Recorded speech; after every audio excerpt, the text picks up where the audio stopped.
잘 아시다시피 지금 우리나라의 안보와 경제 여건은 대내적으로 매우 엄중하고 또 불확실한 그런 상황입니다.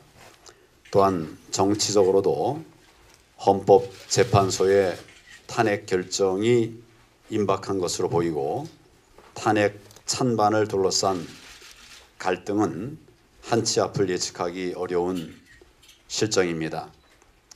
이럴 때일수록 당면한 위기 극복과 국정 안정을 위해서 당정이 혼연일체가 되어서 어느 때보다 더 긴밀히 소통하고 협력해 나가는 것이 중요하다고 생각합니다. 그런 의미에서 오늘 고위 당정회의는 그 의미가 크다고 생각합니다.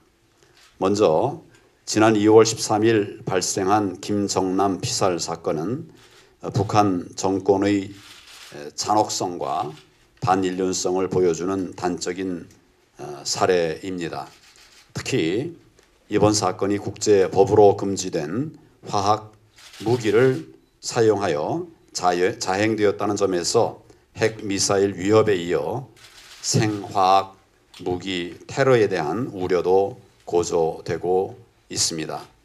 정부는 그동안 사건의 배후 규명을 위해 말레이시아 당국과 긴밀히 공조하는 한편 탈북 인사 신변 보호 그리고 북한의 추가 도발 가능성에 대해 대비를 강화해 왔습니다.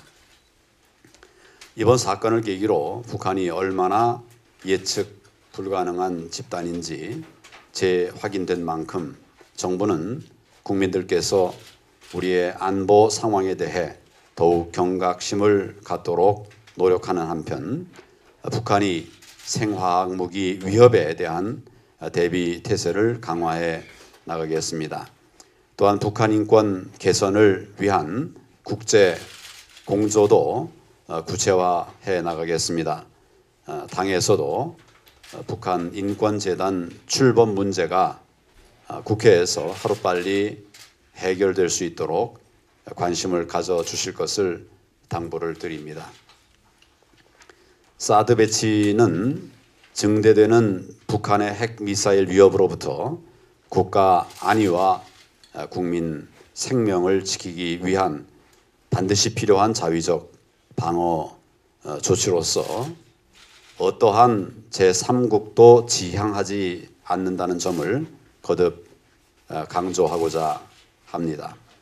국방부 롯데 간의 부지 교환 계약 체결로 사드 배치 부지가 확보된 만큼 정부에서는 부지 공여, 환경 영향 평가 등 절차가 계획대로 진행될 수 있도록 한미 간에 지속 협의해 나갈 계획입니다. 다만 사드 배치가 본격화되면서 중국 측의 반발이 더욱 거세질 것으로 예상이 되기 때문에 중국 측의 조치를 계속 모니터링하면서 중국과의 소통을 더욱 강화하고 필요한 대책을 적시에 마련해 나가도록 하겠습니다. 다음으로 경제 현안에 대해서 말씀을 드리겠습니다. 최근 수출이 다소 개선되고 있습니다. 그러나 대내외 여건의 불확실성 등으로 소비는 여전히 부진한 상황입니다. 정부는 지난달 내수와 수출 투자를 활성화하기 위한 범정부적 대책을 마련하여 추진 중에 있습니다. 앞으로 경제 활성화의 돌파구를 만드는 데 최선의 노력을 다해 나갈 것입니다. 가계부채 문제는 가계부채 증가 속도를 적정 수준으로 관리하면서 서민금융 지원을 확대함으로써 부채 증가로 인한 서민의 어려움이 커지지 않도록 만전을 기하겠습니다. 당에서도 서비스산업발전기본법, 규제프리존 특별법과 신산업규제개혁 법안 등 경제 활성화 법안 처리와 서민생활 안정에 더 많은 관심과 지원을 부탁드립니다.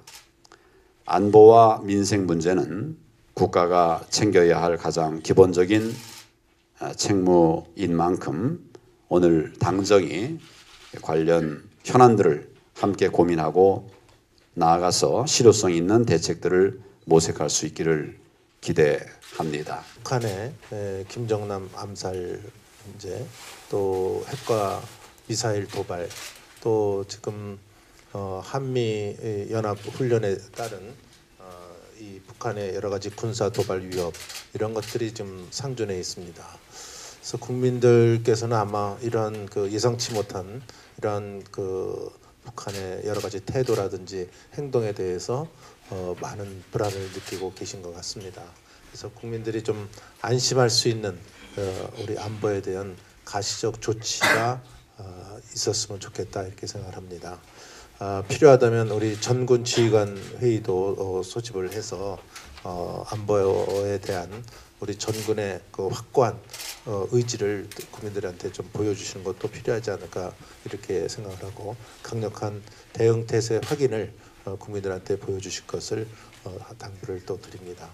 또 최근 실시하고 있는 독수리 훈련, 또 키 리저브 훈련 같이 이러한 훈련에 대해서도 대북 억지 효과를 국민들한테 가시적으로 보일 수 있는 이러한 그 지휘 체제에 만전을 기해 주실 것을 또 부탁을 드립니다. 특히 그 북한의 그 이 행태가 그 김정은이가 심혈을 기울이고 있다고 하는 그 분야이자 최근에 그 주력 그 전쟁 양태인 4세대 사이버 전쟁, 또 그 테러, 이런 것에 대한 위협이 현실적 공포로 대두되고 있습니다. 이에 대해서 우리도 국가 기관 산업에 대한 사이버 테러라든지 또는 그 탈북 주요 인사에 대한 그 암살 또 테러 등에 대해서 보다 각별한 대비책을 강구해야 된다고 이렇게 생각하고 있습니다. 사드 배치에 대해서도 말씀이 계셨습니다만은 이제 어떤 북한이나 중국 북한이나 또 중국 측의 이 논리에 얽매이는 것이 아니고 또 다음 정권에 넘겨야 된다, 이런 말을 하는 것이 아니라 우리 군과 정부 당국에서 보다 확실하게 부지 교환 이후에 실질적 조치가 이루어져서 최대한 빠른 시간 내에 사드 배치가 결정될 수 있도록 정부에서 노력해 주실 것을 당부드립니다.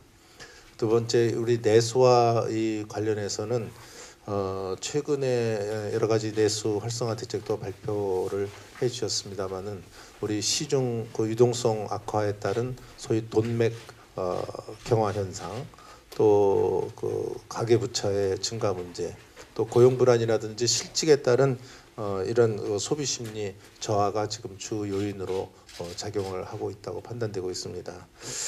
이를 타개하기 위해서는 저희들은 오늘 우리 당에서는 강력하게 말씀을 드리고 싶은 게 그 의미 있는 규모의 추경을 빨리 해주십사. 그래서 최대한 빠른 시일 내에 편성해서 이것을 집행해야 되겠다, 이런 생각을 갖고 있습니다. 특히 그 정책은 뭐 잘 아시다시피 타이밍이 굉장히 중요하다고 이렇게 생각을 합니다. 정부가 1분기 지나기 전에 추경을 편성해서 내수 진작의 골든 타임을 놓치지 않기를 저희 당으로서는 강력하게 주문을 드립니다. 또 한 가지는 저희 당이 강하게 추진하고 있는 그 소상공인과 골목상권 문제, 이것을 저희들은 그 삼정 혁신 중에 하나인 정책 과제의 주요 과제로서 선정을 하고 이미 위원장께서 대국민 발표도 하신 바가 있습니다. 여기에 대해서는 이따 우리 정책위 의장께서 또 상세하게 얘기를 하겠습니다만은 우리 골목상권 부흥을 통한 경제 활성화, 여기에 각별하게 좀 관심을 가져주실 것을 저희들은 강력히 희망을 합니다. 하여튼 어려운 이 혼란스러운 시기에 우리가 더 옷깃을여미고 역시 우리 공직에 있는 분들이 이런 난국을 풀어나가야 되지 않을까, 이렇게 생각을 합니다. 다시 한번 이 어려운 시기에 막중한 또 힘든 일을 맡으신 우리 공직자 여러분께 다시 한번 격려의 말씀을 드리면서 오늘 좋은 고위당정 협의가 되기를 진심으로 바랍니다. 고맙습니다.